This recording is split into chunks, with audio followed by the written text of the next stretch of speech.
Doctor साहब मुझे बवासीर है पर ऑपरेशन से डरता हूँ। तो बाबा जी ऑपरेशन के चक्कर में ना पड़े, मैं आपको इसका A1 इलाज बताता हूँ। आपने ना बवासीर 2 मेरा मतलब हीरोपंती 2 मूवी देखनी है, क्योंकि आपने वो कहावत तो सुनी होगी कि लोहा लोहे को काटता है, वैसे ही बवासीर बवासीर को काटेगी। ये तो लेटेस्ट न्यूज़ है। क्योंकि इस मूवी और बवासीर में ज्यादा फर्क नहीं है, और मैंने खुद ये मूवी देखी है, कसम से भूख पोरे दी नहीं रही। और क्यों नहीं रही ये अपनी आंखों से आप खुद देख लें।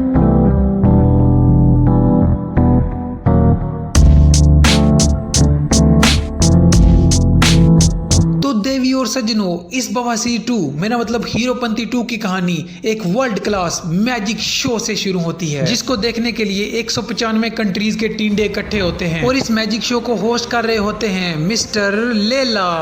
ऐसे मजाक मत क्या कर यार। ओ सॉरी मिस्टर लेला नहीं, मिस्टर लैला। इतनी बड़ी मूवी बना रहे हो, कम से कम बंदा कोई नाम ही ढंग का रख लेता है, पर चलो कोई बात नहीं। और अब ये येलो आई डीमन एक खूबसूरत सी लड़की को इशारा करता है और वो खुश हो जाती है, आय हाय मुझ पे जादू। और ये वर्ल्ड क्लास मैजिक शो शुरू हो गया, और ये जादू तो हमने 7100 बार देखा हुआ है, पहले कोई नई चीज दिखाओ ना। और ये क्या लड़की को हवा में लटका कर ऊपर नीचे कर रहा है। और उधर से एक काला सांड आता है जो मिस्टर लैला के कान में कुछ बड़बड़ाता है, और मिस्टर लैला बेचारी लड़की को हवा में ही लटके रहने देते हैं और खुद किसी नई मंजिल की तरफ रवाना हो जाते हैं। और वो टींडा इशारा ही करता रह जाता है, हाय मेरी बुड्ढी हवा च लटकी रहेगी, हाय मेरी बुड्ढी हवा च लटकी रहेगी। मिस्टर लैला जी तुसी ये की कीता?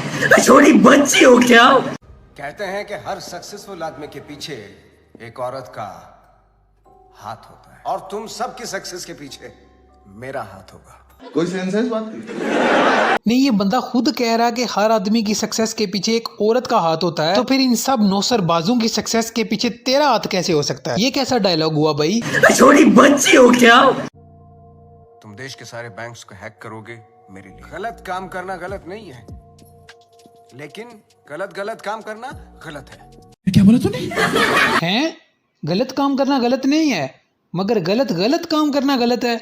ये कौन से प्लेनेट की बकवास है? अरे ओ गवार। और मैं गारंटी के साथ कह सकता हूँ कि इस फिल्म के डायलॉग राइटर ने रात 12 बजे सस्ता नशा करके ये डायलॉग लिखे हैं, क्योंकि इस तरह के वाहियात डायलॉग 6 उंगलियों वाला ऋतिक रोशन भी नहीं लिख सकता।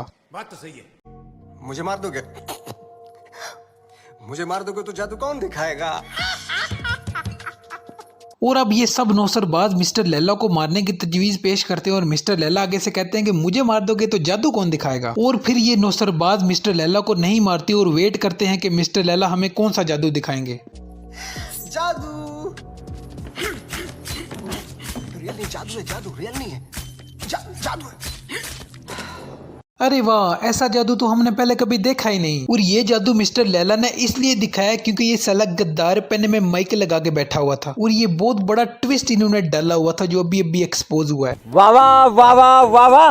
31 मार्च होते ही हर हिंदुस्तानी का बैंक अकाउंट हम हैक कर लेंगे, और इस प्लान का नाम होगा पल्स।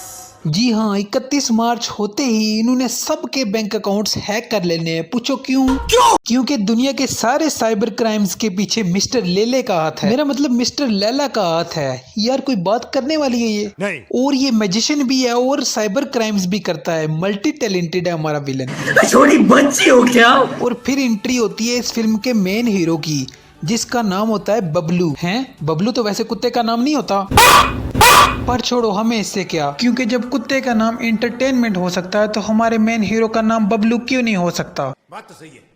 और हमारे मेन हीरो ने जहां अपनी रोजी रोटी का ठिया लगाया होता है, वहां इसका कुछ लोगों से इख्तलाफ हो जाता है और वो इसको धो देते हैं, और फिर बाकी तमाशाई इसके ऊपर हंसना शुरू कर देते हैं और इसका मजाक उड़ाते हैं। और ये सदमा हमारे बबलू की फिल्मी माँ बर्दाश्त नहीं कर पाती और वो प्लेन में बैठकर सीधा हिंदुस्तान रवाना हो जाती है ताकि अपने बेटे के अच्छे फ्यूचर के लिए प्रार्थना कर सके। लाओ साहब। और इतना इमोशनल सीन देखने के बाद ना ऑडियंस के मुंह से डायरेक्टर साहब के लिए बस यही अल्फाज निकलते हैं, आप इतने बेगैरत हो। और फिर बिल गेट्स की 28 करोड़ वाली गाड़ी में एंट्री होती है हमारी फिल्म की हीरोइन की। और हीरोइन की टांगे दिखाना तो कंपलसरी सब्जेक्ट है ना, जिसके बिना मूवी फेल हो जाती है। और हमारी महंगी तरीन हीरोइन बड़ी शान और शौकत के साथ गाड़ी से उतरती है, और ये मोहतरमा एटीट्यूड तो ऐसे दिखा रही है जैसे अभी 12 खानदानों के लिए टिंडे की सब्जी पका कर आई है। और मुझे एक बात बताओ कि ये हर मूवी में पंखा चला के हीरोइन के बाल उड़ाना जरूरी होता है क्या? और इस 21 तोपों वाले सलामी के सीन के बिना क्या मूवी कंप्लीट नहीं होती? नहीं। और मूवी में इतना कुछ हो जाता है और अभी भी ये सफेद नागिन वहीं लटकी हुई है। छोटी बच्ची हो क्या? और फिर ये एटीट्यूड वाली मासी अपने बचपन के बिछड़े हुए आशिक को देख लेती है। वो एक मिनट, ये क्या किया है?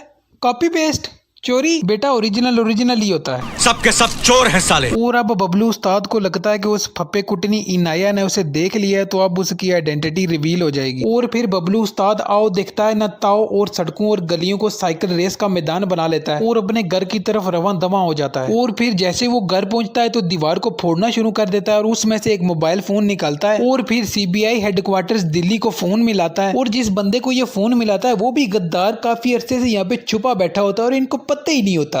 लाओ साहब एक बारी फिर बेवकूफी का कोई इलाज ही नहीं। और फिर वही पुरानी 1500 साल पुरानी दास्तान शुरू हो जाती है कि कैसे इनाया ने बबलू को अपने भाई के साथ मिलवाया था और बबलू ने मिस्टर लैला को कहा कि मैं आपके साथ काम करूंगा, लेकिन मिस्टर लैला को पहले से पता था कि बबलू को CBI वालों ने भेजा हुआ है, लेकिन मिस्टर लैला ने उसे ज्यादा पैसों की लालच देकर अपनी तरफ कर लिया। बड़ा हरामी हो बेटा। और फिर ये दोनों जिगरी यार मिलकर बैंकों से हैकिंग के जरिए पैसा लूटने लगे और फिर बला बला पता नहीं क्या लेबल इशू चले। मगर अफसोस इस बात का है कि अभी भी वो हूर परी हवा में ही लटकी हुई है। छोटी बच्ची हो क्या? और अब आता है ट्विस्ट, जब ये प्रार्थना करने वाली आंटी बबलू को ये बताती है कि उसके पति ने खुदकुशी कर ली थी क्योंकि किसी पल्स ने उसके पति के बैंक से हैकिंग के जरिए पैसा निकाल लिया था। और ये सुनकर बबलू उस्ताद हक्का बक्का रह जाता है और उसको लगता है इमोशनल शॉक। और फिर बेचारा बबलू दरबारों में मारा मारा फिरता है अपनी गलतियों का अज़ला करने के लिए। कितना इमोशनल सीन है, बस रुलाएगा है क्या? और फिर बबलू मिस्टर लैला और उसकी टीम को एक्सपोज करने लगता है और उनकी हैकिंग के सिस्टम को क्रैश कर देता है और सब उसकी जान के दुश्मन बन जाते हैं। और फिर आता है वर्ल्ड क्लास सीन। अभी मजा आएगा ना भिड़ो। लो जी बन गई मैं मिस्टर लैला से मिस लैला। तू बहुत बोल रहा है, तू बहुत बोल रहा है।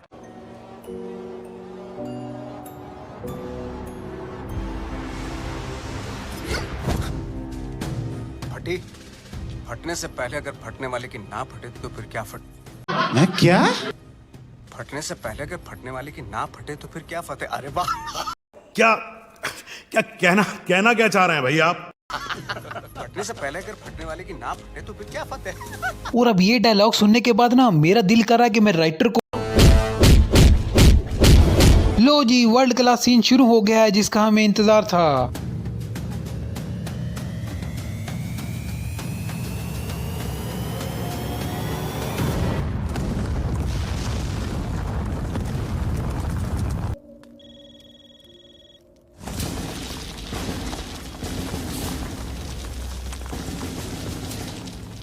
It's not possible.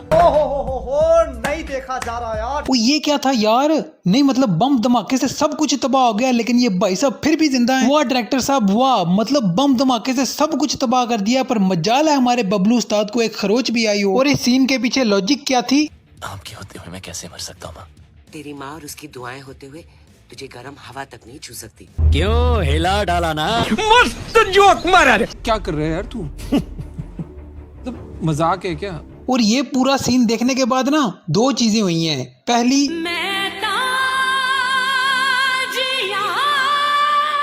Iron man ने दम तोड़ दिया है और दूसरी आप इतने बेगैरत हो। डायरेक्टर साहब के लिए मीठे बोल। हाँ भाई।